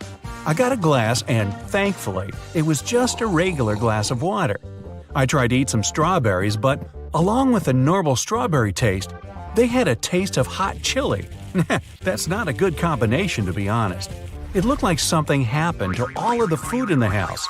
I also had an orange juice, so I drank a glass of it. Surprisingly, it tasted totally fine. Suddenly, I got a weird thought. Do I taste colors? It was so crazy and strange that I needed to check this theory immediately. I admit I licked the white back of my cell phone, but it really did taste like vanilla yogurt, just like the egg. So, it was true. I could taste colors that would mix with every food's original taste and mess it up. I wanted to go to the doctor, but although this new superpower was weird, it was still a bit exciting. Also, I couldn't wait to figure out what other tastes are like. So, I went to a store and got myself a pack of markers. I got to the table, opened the yellow one, and licked it. It did taste like lemon. So, I licked each one and made a list. Pink tasted like strawberry. Red was chili, orange was an orange. Blue was very bitter, light blue was salty, and violet was blueberry. Black was black pepper, beige, nut muss, gray, paper, and green tasted like puke. Well, I had to conclude I don't eat green food from now on. Not that I was really sad about it though. Only one color was left, the brown one. I was very reluctant to try it, but I had to figure it out. Whew. To my relief, it had the taste of coffee. I don't like coffee, but it could be worse. I knew I had to go see my doctor, but I kind of wanted to live with this superpower for a while. It doesn't happen to you every day, you know. So I decided I'll go to the doctor tomorrow. And today, I had to learn how to live with this ability. I had to avoid putting in my mouth anything black, gray, blue, and green. Not only food, but the dishes and cutlery as well. And I had to figure out what food I can actually eat, because I didn't like strawberries that tasted like chili pepper. So I went to the store to get some transparent dishes. While walking, I was thinking about my menu for today. Orange juice works, strawberry, vanilla, and lemon yogurt too. I could make a fruit salad with mango, raspberries, grapes, banana, and yogurt. But that was all I could come up with. As I was thinking, I was biting my lip and found out it tasted like strawberry. In the store, it was pretty easy to find a transparent bowl, but spoons and forks were a problem. I think I went to every store in my city until I could finally find them. As soon as I got back home, I cut all the fruits and made a fruit salad. I hadn't eaten much that morning, as you remember. Honestly, it was the best salad ever. I saved some money because I didn't have to buy berries, oranges, and lemons, but the taste was there. As I was enjoying my meal, the phone rang. It was my grandma, and she invited me for dinner that evening. I tried to say I couldn't make it, but she wouldn't listen. Grandmas. You know it's just impossible to skip when they want to feed you. So she said she didn't want to hear any excuses and that I had to be at her house by 6. This meant I couldn't wait until tomorrow. I had to go to the doctor right then and get rid of this superpower before my grandma made me eat puke and drink tea with black pepper. I checked the time. I had only 20 minutes before my doctor left, and the clinic was several blocks away. I finished my salad and ran out of the apartment. I got to the clinic just 5 minutes before it closed for the day and asked if my doctor could see me because I had an emergency. To my relief, he agreed. When I told him that I could taste colors, he looked at me puzzled and probably thought it was a stupid prank. Then I told him the whole story about the fried egg for breakfast and how I bought and tasted all the markers, that violet was blueberry and green was not an apple as he might have thought, that I spent hours trying to find a transparent spoon and fork. To be honest, in my head it sounded better and was making much more sense. The doctor was silent and kind of suspicious. He measured my temperature, my blood pressure, and looked at my mouth. "So, you've been eating markers," he smiled. Oops, I guess my tongue was the color of a rainbow. Well, that really doesn't sound normal for a grown-up. The doctor obviously didn't believe me, so he just let me go, recommending a good night's sleep. So, I guess I was stuck with it, and I had to go to Grandma's. Unfortunately, there was no way she'd feed me strawberry yogurt for dinner. I got home to get my new cutlery, so at least I didn't have to taste paper when eating with my grandma's gray metal fork. I had another couple of hours, so I did some Googling, but still couldn't find any solution or even research on my condition. I thought that maybe I could wash it off, so I drank a gallon of water. But it didn't help, so I went to Grandma's place feeling doomed. Plus, I really needed to go. She was happy to see me and announced that she had my favorite broccoli pancakes for me. Yeah, maybe yesterday they had been my favorite, but definitely not anymore. I tried to say I'm not hungry and I could just drink some orange juice, but of course, she wouldn't listen. She gave me a plate with 5 pancakes and a cup of black tea. Suddenly, I got an idea of how I could get rid of at least the pepper taste. If I put a piece of lemon in the tea, I'll get brown. Therefore, I'll have a coffee tea instead of a pepper tea. I was lucky. My grandma did have the lemon, so the tea problem was solved. But the worst part was the pancakes, and my grandma was looking at me all excited and pleased. I had to eat. I was trying hard to control my facial expression and look very happy, as if I was eating the best food on the planet, even though it was the most terrible meal in my life. And yes, I was drinking a lot of my coffee tea. Well, 3 cups. But when I finished and thanked my grandma, she was so happy that I understood eating puke was worth it. Turned out my grandma actually had a vanilla yogurt, so I ate all she had to get rid of the taste I still had in my mouth after the pancakes. On my way home, biting my strawberry lip, I was thinking, I had to come up with a plan on how to get rid of this ability, but I couldn't think of anything. So as soon as I got home, I just went to sleep, even though it was only 9 p.m. I slept for 11 hours, and the next morning, I made myself a fruit salad with yogurt. Again. I guess from then on, it was my dish for the rest of my life. I was eating it with my transparent fork and watching a TV show, when I suddenly realized I couldn't taste any lemon there, and no orange as well. I bit my lip, and it didn't have a taste anymore. With my hand shaking, I opened the fridge to get my strawberries. I ate one, and it tasted like a regular normal strawberry. No chili pepper. Everything was back to normal like it never happened. But I swear it did. Really? Yep, there's ice all around, as far as the eye can see. A white desert covers the entrance to your cave, the one where you and a bunch of other settlers live. Everyone's gathered around a fire pit, trying to keep warm, telling each other stories about how much snow they saw the other day. Some are running around playing tag, throwing sticks, whatever people used to do for fun 300,000 years ago. You're one of the earliest Homo sapiens to ever walk the earth. Others are sleeping or just resting their eyes. All around the cave, all you can hear are stomachs rumbling, sounds like a wild animal lurking around. You look out the mouth of the cave and see that the storm has cleared. Time to grab some tools and head out as a group. In the open wilderness, you find some berries covered in snow and plants that might be edible. But it's not enough to feed the whole tribe. It's the Ice Age, and there's not much vegetation growing anywhere. One of your friends spots some large footprints in the snow. The chase is on. You can't tell what it is, but it should be enough to feed everyone for a couple of days. As you go deeper into the snow-covered forest, you hear a growl behind you. You hope it's your stomach, but you look behind you and suddenly black out. An ice age is a period when large sheets of ice cover everything, changing the Earth permanently.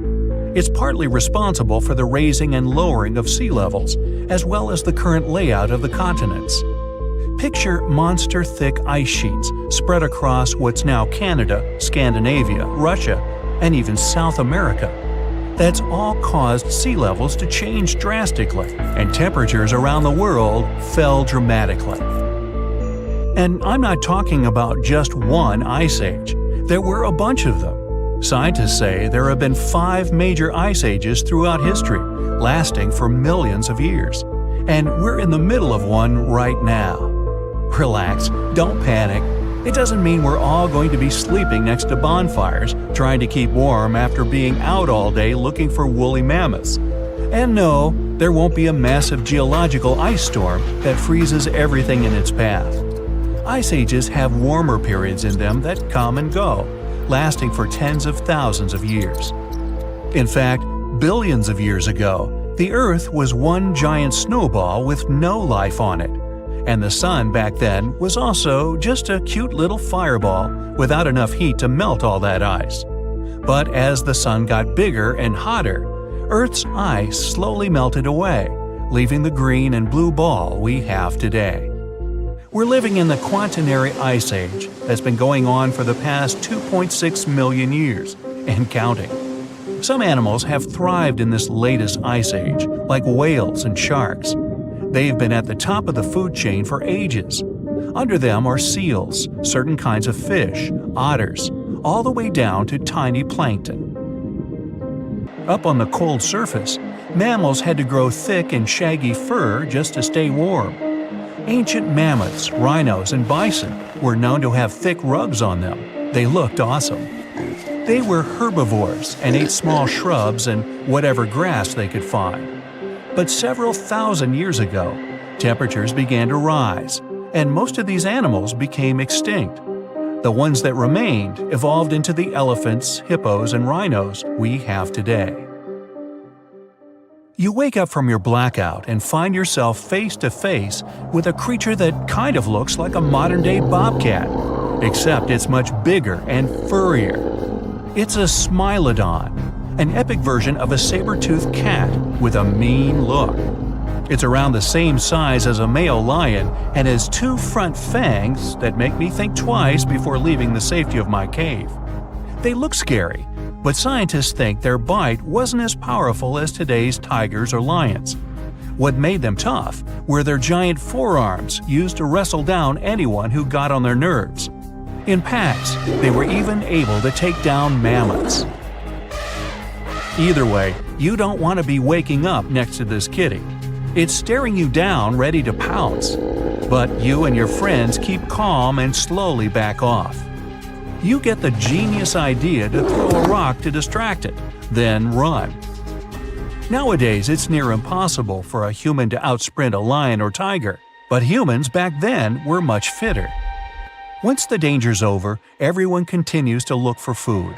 It's getting dark, and you haven't found anything to bring back to the cave. Suddenly, you smell something burning. Way off in the distance, you see a thin column of smoke rising into the sky. Another settlement? You and your friends look at each other and approach the smoke cautiously. Homo sapiens first came into being about 200 or 300 years ago. But human history didn't just pop up out of nowhere. As far back as 7 million years ago, some of us decided to call it quits. We left our chimpanzee ancestors in the jungle and started doing our own thing. And that didn't just happen once. Over those next millions of years, there were over 20 different human species. Some were our ancestors, some were twigs from a completely different branch. Some were tiny, others better adapted for hot or cold weather. Before you know it, you see a group of Neanderthals cooking some meat, sharpening their tools. Neanderthals were the first to migrate to Europe. Scientists believe they were around somewhere between 40,000 to 400,000 years ago. They occupied all areas between Europe and Asia, while Homo sapiens, that's us, were still all the way down in Africa. You enter their camp and immediately see the differences between each other. They're stocky and look a bit different, but there are some similarities, like flat teeth for chewing and gnawing and big skulls for their big brains. They even have clothes on, like you. According to archaeologists, they lived in shelters and made tools out of stone, sticks, and bones. They welcome you inside and give you a tour like no other. You're officially meeting another human species. They take you inside their cave and show you some of their cave paintings. They were the first artists of their time. Many of their galleries are still around today, like the ones in caves in Spain. You know their style: minimalist paintings of deer, a large handprint. They also dabbled a bit in jewelry making.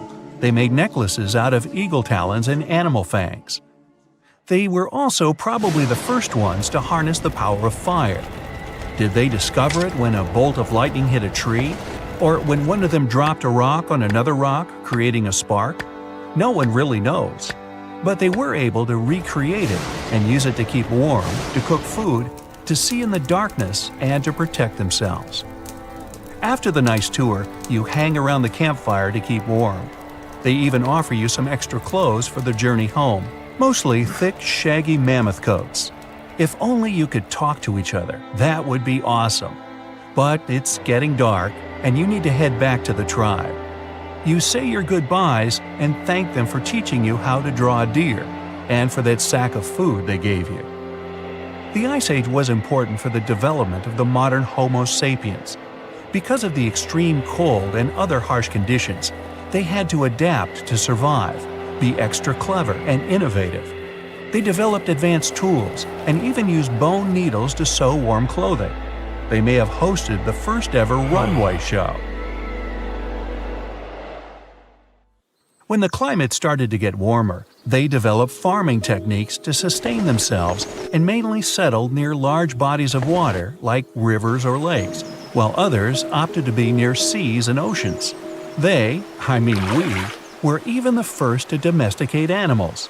Fast forward a few 100,000 years and here we are. If Einstein was born in the 1500s, his hair would definitely be slicker and probably parted in the middle.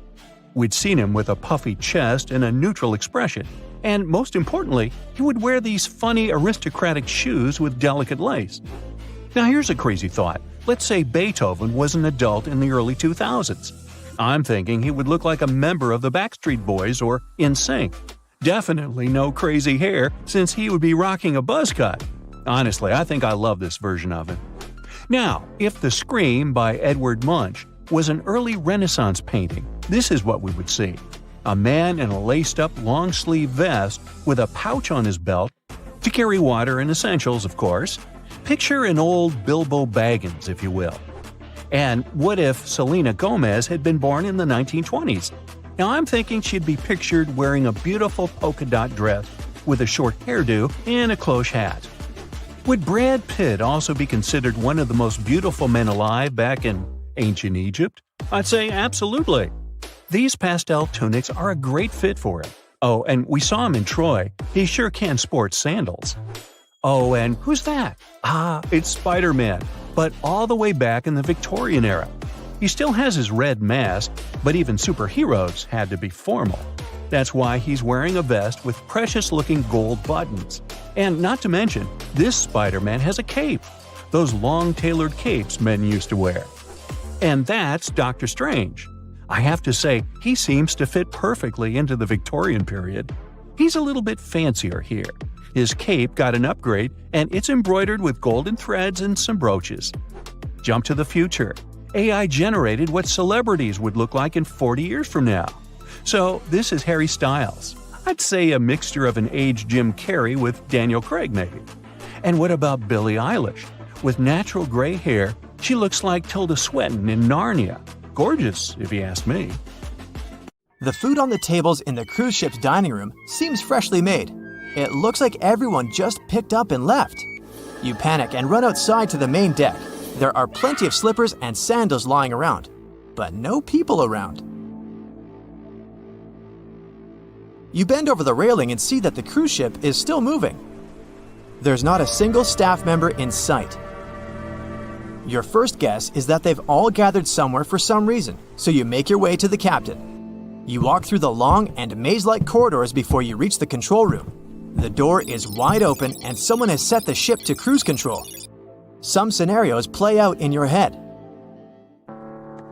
Scenario number 1 is that while you were asleep, everyone else woke up and decided to pull a prank on you, so they must be hiding somewhere on the ship.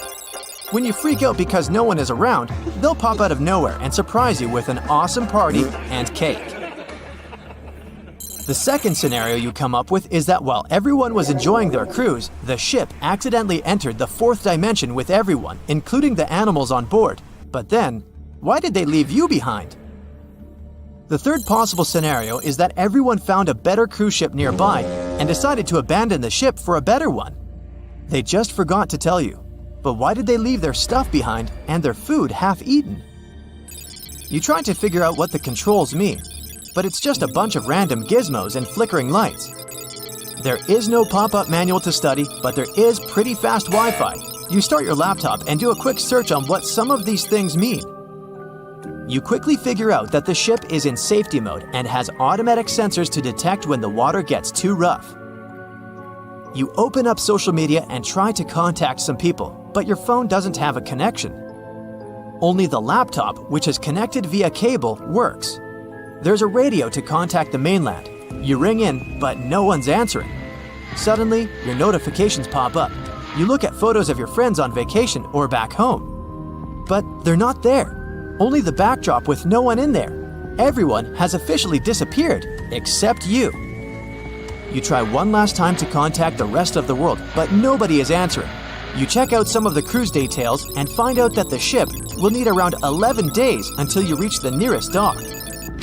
After looking at the map, you see a small remote island that's only 4 days' trip away. The cruise ship travels around 20 knots, which is around 23 miles an hour.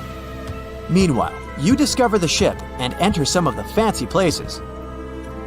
The ads on TV just show an empty backdrop of the cruise ship without people, which makes it look quite lonely. On a 7-day cruise, a large ship can use over 9,000 pounds of lettuce and 45,000 pounds of eggs. In general, there are 2,000 steaks and 1,000 baked potatoes consumed per day on a cruise with more than 1,000 people. There is so much food and ingredients on the ship that you can technically last for years. You reach the receptionist desk and talk over the intercom radio to make official announcements. Hello? Hello? Just the sound of crickets. Okay, if this is some kind of prank, it's not funny. You can come out now. I'm going to the underdeck for some snacks. You wait for an answer, but no one is coming. You decide to go to the lower decks of the ship, but before you head down, you check out the ice skating rink with no one there. You slip on some ice skating shoes and go for a little spin. It feels good with no one to bother you or tell you what to do. After that, you check out the game room and play some arcade games. You use the coins from the counter and play for hours. The sun begins to set, so you decide to have a refreshing drink and enjoy the view. You sit on the top deck where only the VIPs are allowed and grab the biggest sunbed to lay on. It's so quiet that you can hear the ocean waves. You fall asleep there and wake up the next morning because of the bright sun. You walk around trying to see what to do. You grab a golf club and start swinging. You get the balls into the ocean and keep playing until you get bored. You realize that you got sidetracked with the activities and want to go to the lower decks of the ship. You check out the staff-only entry with a pass that you found lying around. You start descending to the bottom. It's getting darker. The power isn't working, so you grab a flashlight and look through the rooms. Crew members usually live in a dorm-style room with shared bunk beds. They have a common area for eating staff meals and have access to other recreational activities. The kitchens that serve the main restaurants are also located in the bottom areas. All the rooms look the same. There's a lot of noise coming from the engine room, which makes it creepy. The pipes are clanking and popping sounds bust from random places. The lights are flickering. There are shadows following you as you're moving with the flashlight you picked up from one of the rooms. You're scared. You call out to see if there's anyone there, but all you hear is your own voice echoing through the corridors. You're lost. You try to find your way back to the top decks, but everything looks the same. You start running and panicking. You trip over something and lose your flashlight. It's very dark. You wave your arms around and try to find your way out. You put your hands on the wall and try to navigate around. You see a bright light at the end of the corridor. You walk towards there. You end up reaching one of the central kitchens with plenty of food lying around. There are dozens of fridges and a whole kitchen dedicated to desserts. Your stomach growls from hunger. You eat some of the most exotic and top-of-the-line food that can cost up to $1,000 per dish. You spend the next few days gobbling up the yummy treats, playing golf, and partying on the dance floor. 3 days later, you maxed out most of the fun stuff of the cruise ship. While basking in the sun, you see an island in the distance. You grab your binoculars and notice the dock where the ship is heading to. You quickly head to the control center and see the map. It needs 30 minutes to arrive, but you don't know how to park the cruise ship. You end up lowering the anchor to stop the ship. You'll then use the rescue boats for rowing to the island. You gather some supplies and food and row. Maybe someone on the island can help you out. You descend and row to the shore. You enter the city, but it's empty. People have left their cars in the middle of the road during their commute. You head to the police station to see if you can get some answers, but nothing. Months later, you've explored the whole island and saved plenty of food from the cruise ship. After 5 years, you've taken complete control over the island and learned how to drive the cruise ship properly. You haven't seen a single person since that day on the cruise ship. It's like everyone picked up and evaporated.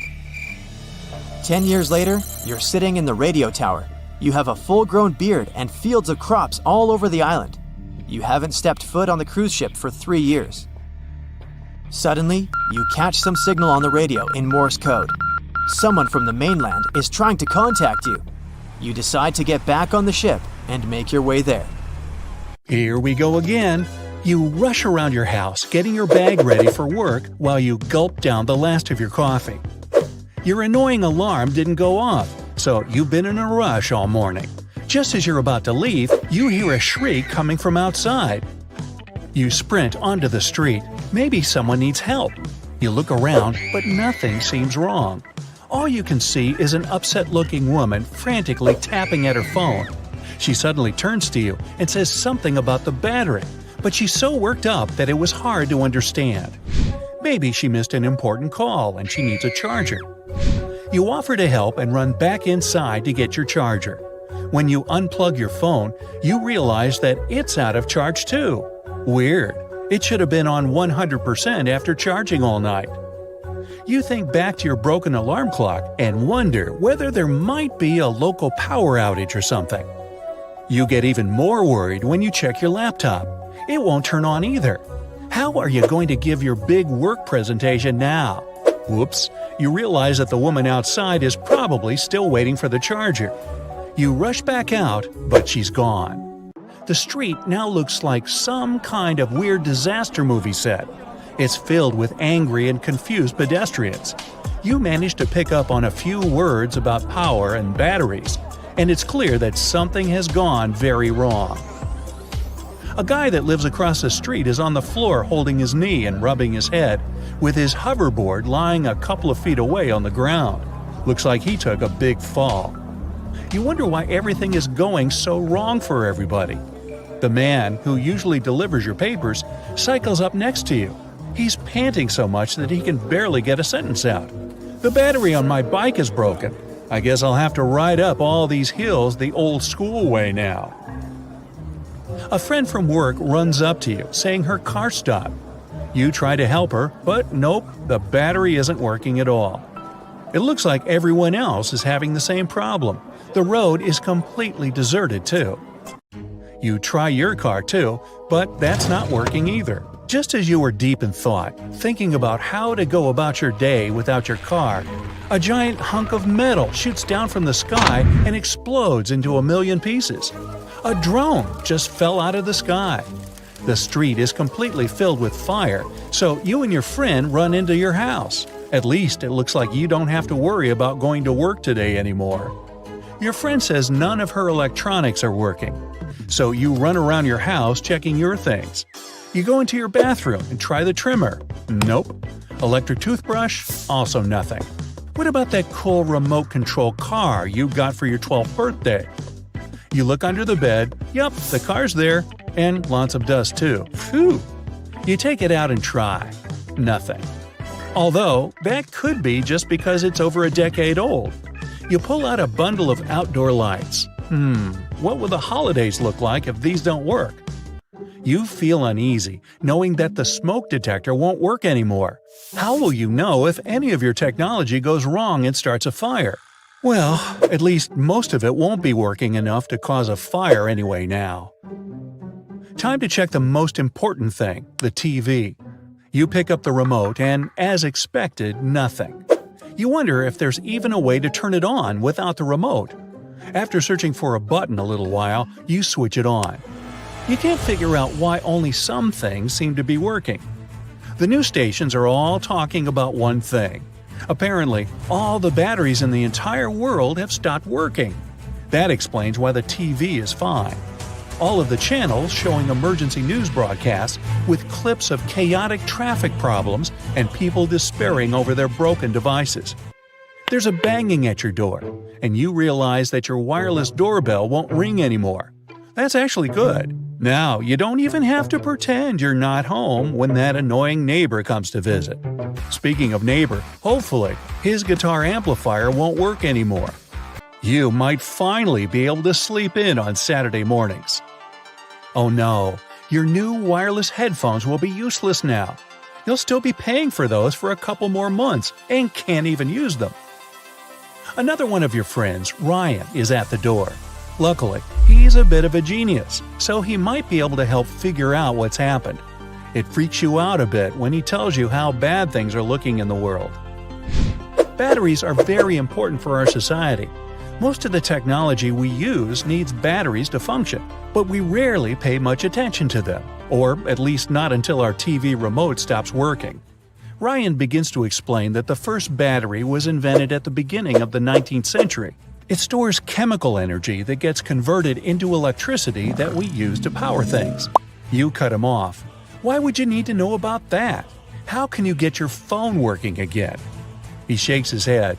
Apparently, scientists all over the world are looking into the problem, but it seems like all batteries have just stopped working completely, and they have no idea why. The batteries we mostly use are lithium-ion ones, the type you find in smartphones and laptops. These can be easily recharged and offer a smooth and reliable power supply. But not anymore. They're just useless chunks of metal now. The disposable ones are broken too. And now, all batteries have stopped working. There's no way to store power at all. Ryan looks scared and broken. It looks like the world is heading back to the 19th century again. You thought this would all get fixed, but it begins to dawn on you how much the world will change without any way to store power. You get why Ryan looks so desperate, and your face begins to pale. What will people do now? No digital watches, tablets, laptops, calculators? Will we have to memorize phone numbers or learn what's 14 times 6? How will we tell time? Who will wake you up in the morning?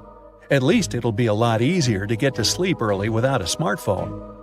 Will people have to get up every time they want to turn on their TVs now? Will they have to socialize without their phones when sitting in bars? No more carrying laptops around and working on the go. You won't be able to jot things down on a Word document anymore. You'll have to get used to writing instead of typing. Pen, paper? You haven't seen those since high school.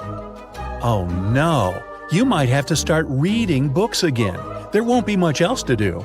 Your Kindle isn't an option anymore, so you'll need to look into buying some real books. Ooh, that could get expensive. People will have to savor every moment because they won't be able to take pictures of anything anymore. There will be no more electric scooters or bikes. Electric cars won't be of much use either.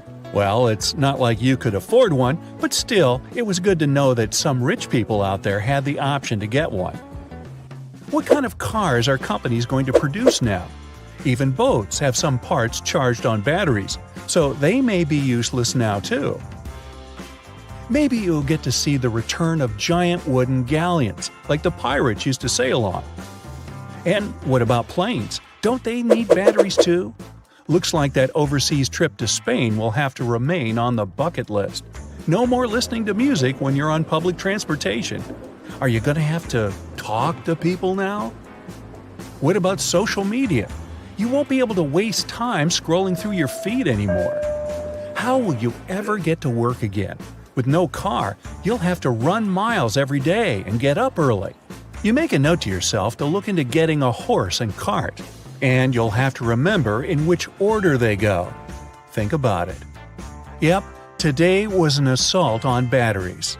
It's time to start some new habits now, or revive some of those old, long-forgotten ones. You are waiting for your garlic bread in the oven. While looking up at the stars through your kitchen window, you ask yourself, could you send garlic bread to space? And more importantly, could you still eat it if it came back?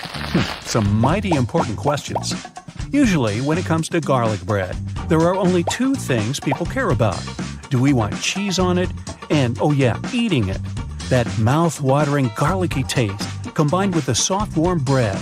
Okay, focus. How are we going to send the bread to space? Given that NASA's first space shuttle cost roughly $49 billion, I don't think they'll allow us to borrow a rocket ship for the day, since they may have, more important things to do. I know, it's hard to believe that some people don't take garlic bread as seriously as the rest of us. Don't worry though, all we need is a balloon. Not the kind of balloon we're used to being around at things like parties, where you're surrounded by pizza, burgers and bread buns, hot dogs and bread buns, and cake. I think bread might have too strong of a hold on me. Anyway, the kind of balloon we need is a weather balloon. A weather balloon is explicitly designed to reach high altitudes of up to 24 miles. It carries instruments beyond our atmosphere to send information on temperature, humidity, wind speed, and atmospheric pressure back to us. A French meteorologist, this guy, first started experimenting with them in 1896, and his work led to the discovery of the stratosphere. I wonder if he'd been proud of these balloons now operating as an extraterrestrial taxi service for our garlic bread.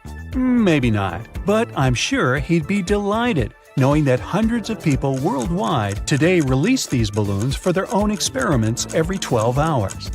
Most standard organizations believe that space officially starts at the completely arbitrated Kármán line, over 62 miles above us.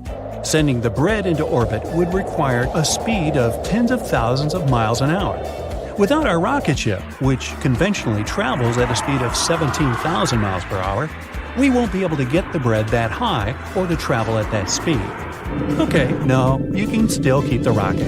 I'm happy with my amazing weather balloon, which, by the way, will still get us a third of the way to space, bringing us to the area known as the edge of space. Given that the atmosphere up there is so thin, about 1% of the pressure at ground level, it's really not that bad of a substitute for actual space for this test. I was never comfortable with being over 62 miles away from my dinner anyway, so this works much better for my food abandonment issues. Oh, my ears! I can already hear you at your computer screaming, "What is this guy talking about?" I've seen videos of things like pizza being sent to actual space before, using a similar method. Why should we settle for the edge of space?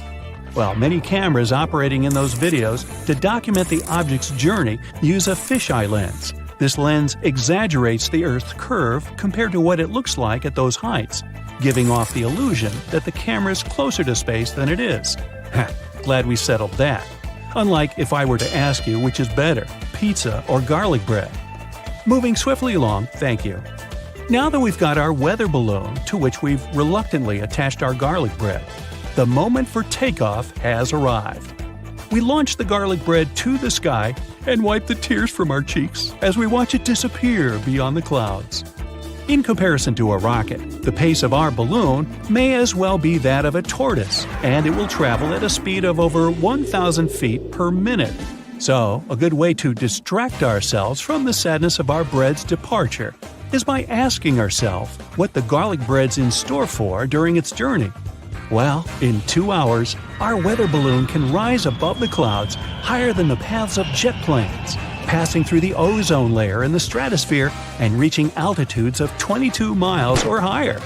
The balloon will endure temperatures as cold as minus 90 degrees centigrade, meaning we'd better have a microwave on hand should it make its way back to us. The balloon will expand as it ascends, from 6.5 feet up to 26 feet, because air pressure decreases as the balloon climbs higher in the atmosphere. What happens next would be a truly satisfying experience were my food not being put at risk as a result. Our weather balloon pops. And just like that, our garlic bread will begin the descent from the skies. Wind conditions dictate how far from the launch site the bread will land, but we can expect it to turn up no more than 75 miles away. As is the case for experiments with weather balloons, a parachute is attached to the cargo, which will help ensure the bread's safe return and a reunion with its best friend, my stomach. Some say it's a one-sided friendship. Even though it's this stomach of mine that's currently making animal noises from starvation. It's actual animals who now pose a threat as potential predators of snatching our dinner. Engineers have designed packaging for exercises like this, equipped with GPS and a servo. This packaging will close shut approximately 3,280 feet above the ground. It will protect the garlic bread from unwanted landing spots and the various jaws of the animal kingdom, dramatically increasing the likelihood of being able to eat the garlic bread if we can relocate it. In all actuality, weather balloons used for experiments like this are doing more damage to wildlife and nature than vice versa. Marine animals like turtles often mistake the remains of weather balloons in the water for jellyfish and eat them, thinking that they've just got themselves an easy meal. This is damaging for these animals, given the components of these weather balloons contain rubber and battery acid. Arguments have been put forth that weather balloon testing is ultimately another form of littering. If this video inspires you to try and send some food to space using balloons, keep this in mind. So, the hunt is now on, not for any wild animals, but ourselves. What's that saying though? Fail to prepare, prepare to go without that fantastic piece of garlic bread that you've just launched into the edge of space, which you're now on your way to reclaim? Or is it just preparing to fail? It doesn't matter, as suggested by the parachute and protective packaging. We're doing neither. To ensure we could find the bread once it landed, we attach radio trackers to the balloon before launching it. These send a signal with a GPS position to the ground, which is then put on a map for us to chase, giving us a good idea of where the garlic bread will be found. Man, I love technology. And just like that, the moment has arrived. We found our garlic bread intact. And after some moments of passionate hugging and loving strokes, I'm ready to take a bite. So, was the wait worth it? How's it taste? And can you eat it? Yes, you can. But the taste? Not that great, actually. And despite mentioning it earlier, I forgot to bring my microwave. The bread's been frozen from the frightening temperatures experienced on its journey. And I actually mean frozen. The bread itself has an icy middle. But before we can even discover this, we'll notice that when we go to rip a piece of the bread off, it doesn't tear as normal. Instead, it snaps off, as if we've just broken a piece off a twig. We can even hear the clicking noise. My warm, soft bread is no more. You'd be better off keeping this for dessert in the event you run out of frozen ice cream. On second thought, let's just throw it in the trash. Nonetheless, it's pretty cool that we were able to send this garlic bread to the edge of space and still end up eating it, right? Before I pass out from starvation, I'm going to the store to buy some more, which I definitely won't be sending to space. Why don't you let us know in the comments if there's any food you'd like to send to space for seasoning before eating? The stage is set. You're in the spotlight and everyone is looking at you. The piano's glossy texture shines brightly in the light. You lay your fingers on the keys and start playing. Since you have 20 fingers on each hand, you can hit multiple notes and make the sound richer. Each piano chord can have extra octaves and additional notes now with 40 fingers on the piano. After you finish, everyone stands up and claps for you. The sound of clapping is so loud since the palms are huge to fit 20 fingers on each hand.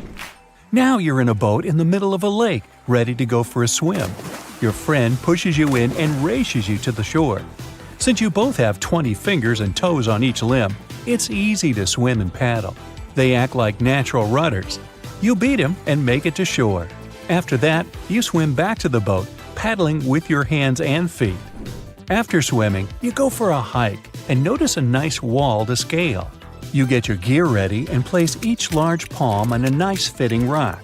Your grip is tight and you hang on to many different rocks that aren't the typical size of a 10-fingered rock. You manage to climb to the top and see the breathtaking view of the countryside. An iron suit and a confident smile. Yup, you're ready to nail that interview. You walk into the building like you own it and wait for someone to escort you to the CEO's office. Everyone notices your confidence and smart look.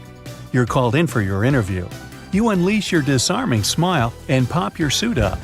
You enter the room and extend it for a sturdy handshake. With 20 fingers, you release a pressurized grip that leaves the CEO impressed and eager to know more about you. You leave the building gleaming with a winner's attitude, and it's not long before they call you back for another interview. Okay, you've got this. 20 grocery bags in the trunk of your car and one trip. The road is long and has lots of curves and hills. You stretch your fingers and crack your knuckles. You plan out the weight distribution so you can have it evenly divided on each hand. With 20 fingers, you grip different bags and hold 10 on each hand. It's heavy, but hey, think of it as a leg and shoulder workout. You take them out of your trunk and make it quickly across the plain all the way to your house. Success! In one trip, you managed to get all the bags except one. Oh wait, never mind. You put the bag inside another bag before you left. But you do need to go back to your car and close the trunk. After a long day at work, you need to meet up with a friend you haven't seen in a long time, and you've been working way too hard today. On the way, you see a nail salon. You hop in for a quick manicure. But with 20 fingers on each hand, it's like doing a treatment for 2 people. Time is ticking, and you only have one hand done. Your friend calls you and tells you that she's waiting for you at the coffee shop. On to your next hand. After a while, you finish and rush to meet your friend. You're late, but at least you look good. You're attending a new tech launch with dozens of people showcasing all the new products. Many of the phones are slightly larger than phones suited for 10 fingers and 2-handed people. The phones are large enough to be considered mini tablets. You pick up a sample phone and click away. Since you've got 4 thumbs, typing on the keyboard is smooth and easy. The screen is long enough to be supported by the rest of your fingers on each hand.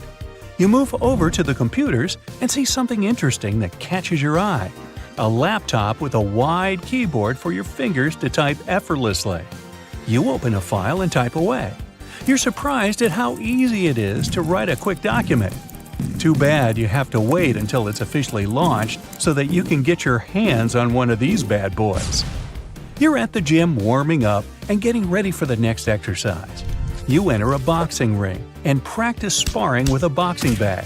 Since you have 20 fingers on each hand, each fist you lay on it is stronger and louder than with a regular 10-finger fist. After each punch, you stretch your body and continue sparring. You move on to other exercises to get ready for the big day. You're in the forest practicing your bow and arrow aim. You line up 2 cans side by side, and another 2 cans side by side. You take your bow and extend it backwards with 10 fingers on each hand. You place 2 arrows neatly and let loose. You strike both cans with ease. Now, let's up the ante by adding 4 cans next to each other. You turn your bow sideways and retract the arrows until there's enough pressure to release. You pull back and let the arrows fly off. Another success! You knock out 4 cans without breaking a sweat. If you have 20 fingers on each hand, then you'll need at least 7 or 8 bullseye targets next to each other. The bows will be long, but keeping a good aim won't be so easy. After much concentration, you release the arrows and hit all of them right in the middle. Having 50 fingers on each hand will alter the way you look and walk. Your hands will be heavy, so you'll need a powerful set of arms to keep balance and support your fingers. Everything will be large, including your phone and laptop. A guitar will be designed to accommodate the number of fingers that can play around the fretboard. If a regular guitar has 6 strings on the neck, then these monster guitars can have an easy 30 to 40. The music won't be limited to human design and can achieve so much more. Every musical instrument can be designed to suit the current physical conditions, like having 50 fingers on each hand, like a trumpet, piano, harp, and saxophone. A 3-piece band will sound like an orchestra, and an orchestra will sound like, well, 5 orchestras. You're chilling at home playing some video games with your friend. Each control is the size of a coffee table. A hand that can support 50 fingers on each hand is no joke, so a controller is supported by a little stand pinned to the ground. There are so many buttons and pad controls that it's easy to get lost just by looking at it. You're playing a game of soccer while controlling each player in the game individually. With such power to move and coordinate 100 fingers in total, your brain is larger than average, and your multitasking skills are on point. In the end, you beat him. And after a rematch, he beats you. In the third game, you both hit a stalemate. You prepare a high five and slap his 50-finger palm with yours, producing sound waves that reach your neighbors across the street. A lot of fingers on each hand means that tangible and ergonomic things have to be a lot bigger than average. Going to a jewelry shop is a headache since you have to find the right ring that fits any of the 50 fingers on each hand. Producing any glove is a multi-billion-dollar industry, since each glove costs so much to make. Drawing is also a challenge, since holding a regular-sized pen isn't easy to simply draw something. Each pen and stationery equipment are 10 times bigger than what we have today, and also cost a lot more to make than regular-sized pens. Glasses of water are longer or fatter, so that you can properly grip them. The hand is a lot bigger, and the fingers go around the palm and resemble a sunflower. If you're hot, you can fan yourself with your hand instead of a regular fan. It'll be easier to scoop up some sand if you're building a sandcastle at the beach. With so much more space in your hand, you can make sand balls and create a mega-sized castle super fast. And if you're playing a game of snowballs, then get ready to have cannonballs instead of normal-sized snowballs. Oh, that gets smart! That's it for today. So hey, if you pacified your curiosity, then give the video a like and share it with your friends. Or if you want more, just click on these videos